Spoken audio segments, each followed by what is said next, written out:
English మాట్లాడడానికి భయపడుతున్నారా? అయితే మీకోసమే ఈ స్పోకెన్ ఇంగ్లీష్ క్లాసెస్. వెంటనే కాల్ చేసి జాయిన్ అవ్వండి. నమస్తే రమ్ గారు. నమస్తే జయ. మంచి స్టోరీ చెప్పబోతున్నారా? అదృష్టం మామూలుగా మనకి చెప్తారు, డబ్బు ఎలా వస్తుంది?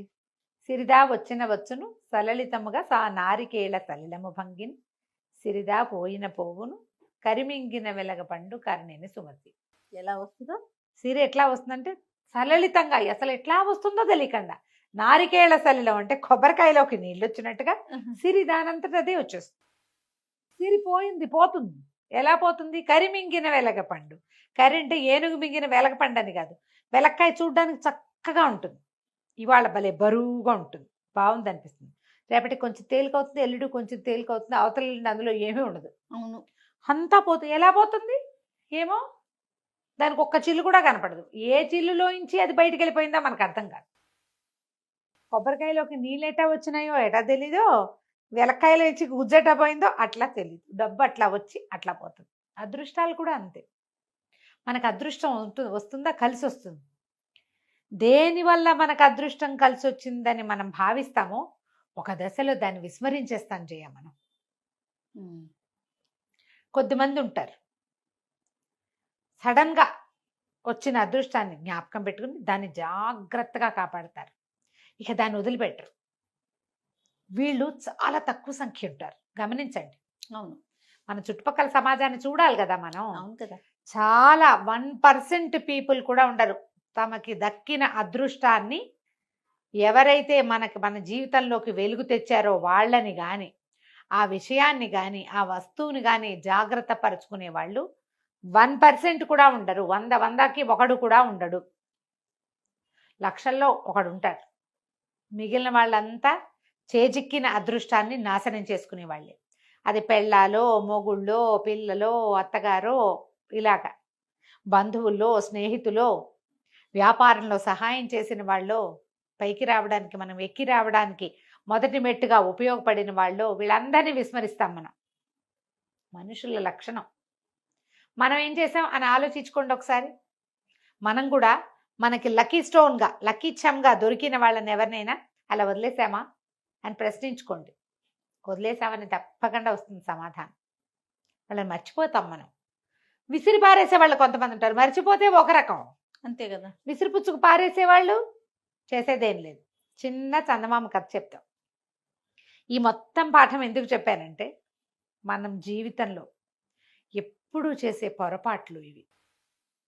ప్రతి మలుపులో ఐ కరెక్ట్ అని ఒక ప్రశ్న ఉండాలి మనకి. నేను ఏదైనా తప్పు చేశానా, నేను సరిగ్గా ఉన్నానా అని మనం మన జీవితపు ప్రతి మలుపులోనూ ప్రశ్నించుకుంటే కరెక్షన్స్ సులువుగా కుదురుతాయి. మనం కరెక్ట్ చేసుకుంటుంటే మన పిల్లలకి కూడా ఆ కరెక్షన్ పద్ధతి అలవాటు అవుతుంది. మొదట్లో నేర్చుకోరు, కానీ 30 ఏళ్ళు వచ్చాక వాళ్ళకి తెలుస్తుంది అమ్మా నాన్న ఎలాంటి కరెక్షన్స్ చేసుకున్నారు, వీళ్ళు కూడా చేసుకుంటారు. ఎంత చెడిపోయినా ఏదో ఒక దశలో నిలబడి కరెక్ట్ చేసుకుంటారు. ఇది మనం అలవాటు చేసుకోవాల్సిన విషయం. అందుకోసం ఇంత పాఠం చెప్పాను అనమాట. కథ చెప్తాం. ఒక బెస్తవాడు ఉండేవాడట ఏదో దేశంలో. అయితే ఇతను ఏం చేసేవాడు, చిన్న బుట్టల్లాంటివి చెరువులో అక్కడక్కడ వదిలిపెట్టేవాడు. ఊతలు అని రాస్తారు, ఊత ఒక బుట్ట అన్నమాట. దానికి కర్రలు కట్టి వదిలిపెట్టేవాడు. ఆ కర్రలు పైకి తేలుండి అది ఎక్కడుందో కనపడుతూ ఉండేది. ఆ కర్రలు పైకి లాగితే ఆ బుట్ట వచ్చేసేది అనమాట. ఏది పడితే అది పడేది. ఏవో కొన్నిట్లో చేపలు పడేవి, కొన్నిట్లలో జల్లలు పడేవి, కొన్నిట్లలో పీతలు అవి కూడా చిక్కునేవి, నత్తగుల్లలు తినేవాళ్ళు కదా, తింటారు. అక్కడి నుంచి ఇతను ఏం చేసేవాడు, ప్రతిరోజు వేసేవాడు, ఒక రోజు ఒకటి. ఏదో వచ్చేది, పెద్ద అంత ఓ పడిపోయే సొమ్మేం కాదు. ఇంట్లో వాళ్ళు తినడానికి బతకడానికి ఒక మాదిరిగా సరిపోయేది, బాగా చక్కగా సరిపోయేది కాదు. అదృష్టం ఎప్పుడు కలిసి రాలే వాడికి. ఓసారి 4 ఊతలు పెట్టి వాడు ఎక్కడికో పోయాడు. సాయంకాలం తిరిగి వచ్చాక ఆ ఊతలన్నీ పైకి లాక్కున్నాడు. ఇట్లా బుట్టలాగా ఉంటుందట.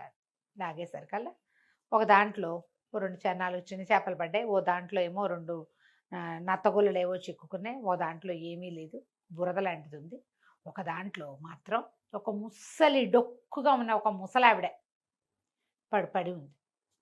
నీళ్ళల్లో కొట్టుకొచ్చి ఆ ఊతలో చిక్కుకుంది. ఊత బరువుగా ఉంటే అయ్యి బాబాయ్ పెద్ద పెద్ద చేపలు పడ్డాయి అనుకోండి, తీరా చూస్తే ముసలి. అక్కడి నుంచి దిందుంపదేగా ఇది ఎక్కడి నుంచి వచ్చిందని దాన్ని కదిపి చూస్తే బతికే ఉంది. ఎండిపోయి బక్క డొక్కు పీచు కరడు కట్టిన ముసల్ది అని రాస్తాడనమాట కథలో. ఎండి బెరడు కట్టుకుపోయింది, దాన్ని నీళ్ళలోకి తోసేయబోయాడు. నాకెందుకు ఈ దరిద్రం, బతుకుంటే అన్నం పెట్టద్దు, మనకే లేదు ఇక్కడ, పడేద్దాం అనుకున్నాడు.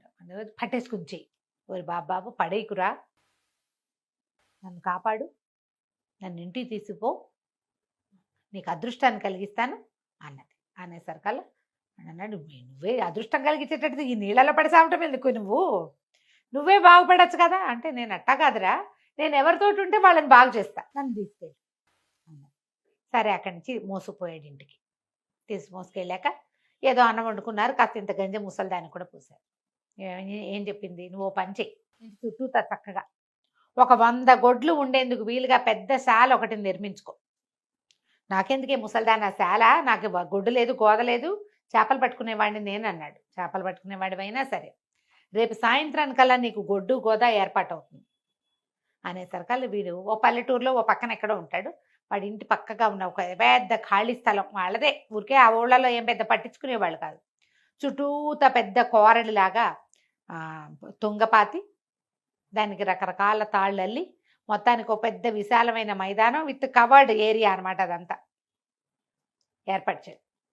సాయంత్రం అయ్యేసరికి వీడు ఏ సరస్సులో ఊతలు పాతి అప్పుడప్పుడు చేపలు పట్టుకునేవాడు, అందులో నుంచి జట్లుగా ఆవులు గేదెలు ఎడ్లు గిత్తలు చొప్పున వచ్చేసినాయి. అటు ఇటుగా పిల్ల మేక అన్నీ లెక్క పెడితే 100 ఉన్నాయి. 100 వచ్చి వీడి గొడదాసావిట్లో కూర్చుండిపోయింది. పితికినని పాలు పితికాడు, పాలు అమ్ముకుంటే డబ్బు. ఎడ్లు గిడ్లు వాటి దారిన పోయి అవి గడ్డి మేసి వస్తాయి.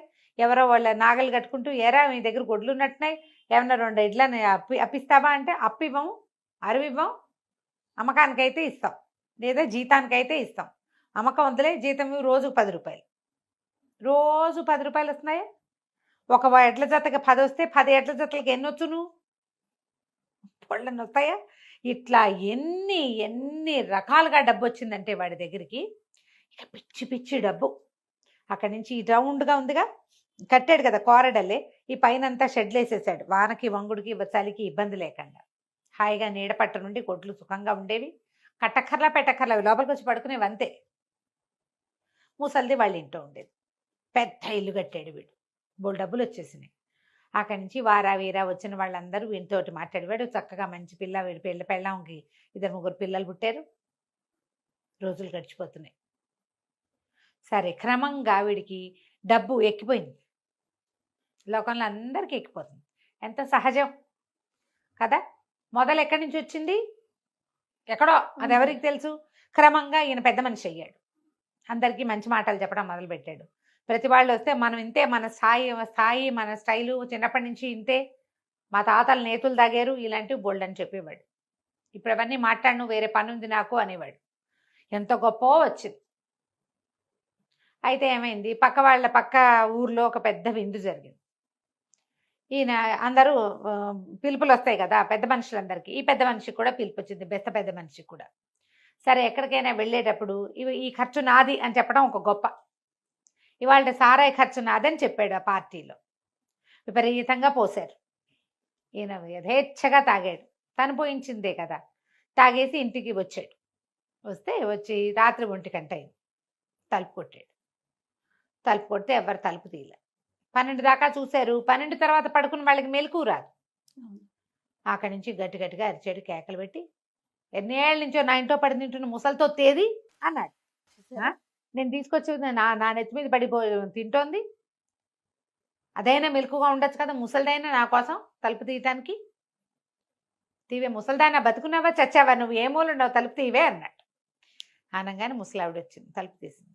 నువ్వు నన్ను తిట్టేవని, ఆ తిట్టక నేను ముద్దెట్టుకుంటారా, తలుపు తీయలేదు నువ్వు అనేసరికల్లా, నన్ను తిట్టిన చోట నేను ఉండను సుమి అంది. ఉండపోతే పో, ఎవడడిగాడు నేను, ఉండపోతే వెళ్ళిపో. ఆవిడ లోపలికి వెళ్ళి పడుకుంది. వీడు కూడా ఆ తాగిన మత్తులో ఏదో ఈడ్చుకుంటూ పోయి లోపలికి వెళ్ళి పడుకున్నాడు. తెల్లవారేసరికి ఆవిడ వాకిళ్ళు ఉడిచింది, ఇల్లు ఉడిచింది, పక్కల దుప్పట్లు అన్నీ మడత పెట్టింది. 10 గంటలకల్లా నడుచుకుంటూ ఇంట్లో నుంచి బయటికి వెళ్ళిపోయింది.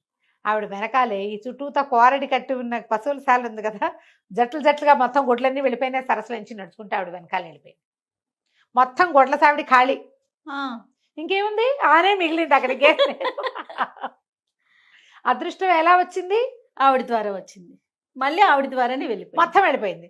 వీళ్ళు రేపు పొద్దున్న లేచి చూసుకుంటే ఒక గొడ్డు లేదు, ఒక ఇది మొత్తం లేదు, ఖాళీ. ఏమీ లేదు. బస్సులశాలంతా ఖాళీ. పశువు ఉంటే పాలు వస్తాయి, వెన్న వస్తుంది, మీగడ వస్తుంది, పెరుగు వస్తుంది, రెంట్ వచ్చేది రెంట్ వస్తుంది. నెలలా. ఇప్పుడు ఎక్కడి నుంచి వస్తాయి? ఏమీ లేవు. ఉమ్. మళ్ళీ ఆ పెద్ద క్వారడి కట్టిన ఖాళీ స్థలంతో పాటు ఇల్లుంది. ఇంటిని ఏం చేసుకుంటారు? ఆ రోజుల్లో ఇళ్లలోకి ఎవరు రెంట్లకు వచ్చేవాళ్ళు కాదు. అదే కదా. ఇంట్లో పని చేయడానికి ఎవరు లేరు. గొడ్లు లేకపోతే పని వాళ్ళు ఎక్కడి నుంచి ఉంటారు? వాళ్ళంతా పోయారు. అంతకుముందు గొడ్లకు పని వాళ్ళు ఉండేవాళ్ళు. ఉమ్. పెళ్ళాము, పిల్లలు, బెస్తవాడు, వాడి తలుగు ఊతలు మిగిలినాయి. శిరోభవ వరదోభవ. మళ్ళీ ఊతలు వేసుకోవడం ఇంకా చేసేదేం లేదు. అంతే.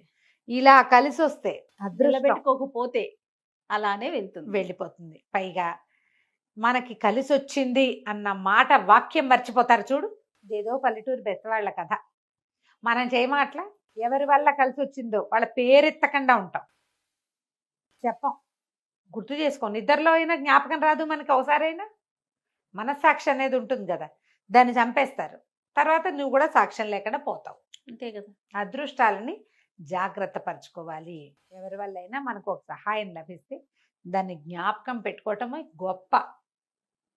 అది నా ప్రజ్ఞ అని అనుకోకూడదు. జ్ఞాపకం పెట్టుకుంటే నువ్వు డౌన్ టైర్తో ఉన్నట్టు, ఏదో మోడెస్టీ, వినయంతో ఉన్నట్టు. అంతే కదా. వినయంతో ఉన్నవాడికి సమస్తము వినపడతాయి, సమస్తము వింటుంది. ప్రపంచం వినయశీలి యొక్క మాట వింటుంది.